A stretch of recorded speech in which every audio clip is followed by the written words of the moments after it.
Seeking attention is not necessarily a bad thing. A lot of people have this awkward impression that if they seek attention, it is something bad, because it is always misconceived with the idea of being an attention whore or something like that. See, the question is, how much is enough, right? Because when one seeks attention, that is not to be looked at as something bad. One being attention needy, well, that is a bit of a problem. Because when someone becomes attention needy, it means that they need attention. So the problem is they will open up themselves to all sorts of persons and, well, beings who won't necessarily have their great interests at hand, right? When you just want attention from people, the problem is you can get hijacked by this emotion and by this kind of seeking for so long that, well, unfortunately, you will end up believing one thing. Attention is the most important that one needs to receive. So the problem is, when seeking that much attention, well, you're not going to pay attention to other things, right? Because that is what it is. Pay attention to something. You call it so because paying attention means where your attention goes, a part of your energy will flow, right? When you pay energy to people who don't serve you, but this is a bit awkward. People don't have to serve you, but people who don't have good intentions generally won't have good intentions towards you either, right? Seeking attention, well, see, a lot of people will tell you seek help. The question is, in a sick society, where else can you find help? You go to some so-called professionals, well, most likely they're equally ignorant to you, probably even worse, probably less, but still, when you have longings and needs, first of all, the question is it your own needs? Or is it the needs of, ancestors? Because we also have ancestors, and they also play a role within us. Their unfulfilled desires, their quests in life, the misaccomplishments they are all in your DNA. And one has to learn that making peace with such aspects, well, it's a much more complicated thing, because you don't have to deal with only your junk, right? Your parents also have their own junk of their own, and their parents also had their own, and 20 generations before, most likely things weren't different, probably even worse. So a lot of these karmic aspects, or generational aspects as people call them, will be found within you. There will be moments in life when you will become more vulnerable. Typically, the more ignorant someone is, the more their ancestors seep in, right? It's like the more they live their ancestors' life, right? It is called a karma. Now, this karma means an uncompleted cycle because, well, technically, it is an uncompleted cycle. It constantly repeats sooner or later. And the problem with this is that you're not seeking liberation from those emotions when you're living, others' unfulfilled desires. It doesn't matter how long ago they lived or whether they still live with us. The question is it their desires that you're dreaming of, that you're experiencing, that you're thinking of? Or is it the repetitiveness, right? Because a lot of people find solace in that.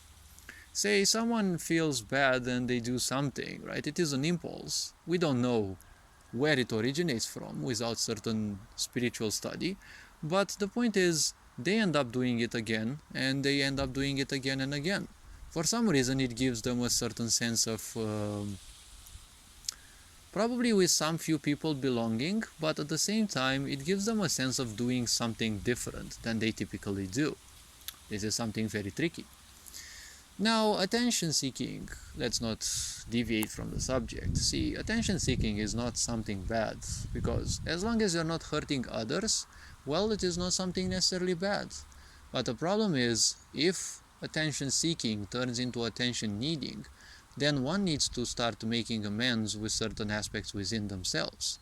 One needs to spend alone time and see what is the cause of those things. Most situations are your parents never gave you enough attention. This is not something to be taken lightly. This is not something to be taken as a meme. At the same time, it is not something to be taken as a swear or something like that, because A lot of people have been bred in abandonment. A lot of people, especially younglings, they have children, but they don't necessarily want those children. They have children just because some other people are bugging them, societal constraints or, societal norms, right? When everyone has a family and, it's like you're the black sheep of the family, you don't have a family yet, but all your friends have and the such. Well, first of all, before taking such an important step in life, why not look around? Are those who have a family, are they necessarily happier? Because that is the point of a family. When you seek to have a family, you should make it in such a way that you are better, you live better, right?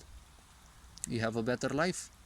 So the simple point is, if you seek attention, you're not going to pay attention to the details of those people, right? A lot of people just want someone in their life, and well, that's it. Because the moment someone enters their life, they are ill prepared. They don't know how to treat that person. They don't know how to treat themselves, firstly, and they don't understand what necessities they have and what necessities most likely someone else has. And it's like they just suddenly 404, right? Error. They simply freeze. They don't know what to do. And well, this is all the result of hundreds of generations of ignorance in a way, but self-negation. Because once people identify with the fact that they're useless, well, they kind of end up taking some kind of solace in that, because it's repeating again and again, and not necessarily in their life, but in the life of predecessors. I'm not sure if this is easily perceivable or understandable, but at the right time, people will understand. See, life is very short. It is a very brief moment that we live. Though, when you're ignorant and when you're suffering, the point is, we have this quirky impression that life is very long and, you're gonna be here for a long time. Life is too short for different worries and the such. We have to understand that there are ancestors, and well, they are definitely departed, but their impulses will live through all of us if we allow it. One needs to learn to read, to see how to make amends with the such, because it's not like you read in woke culture that you do some kind of little ritual, like you find videos on YouTube and you do some ritual, that's it, you dream a bit about the ancestral karma, and you part ways with it in some kind of dreamy atmosphere. No, it's not going to work like that.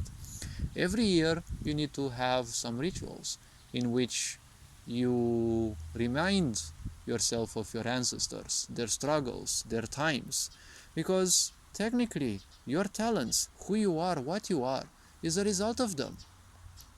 See, right now, just because you live, you have certain achievements, you have certain accomplishments, you learn some skills, well, they might not help you much, but they might help someone 600 years in the future, right?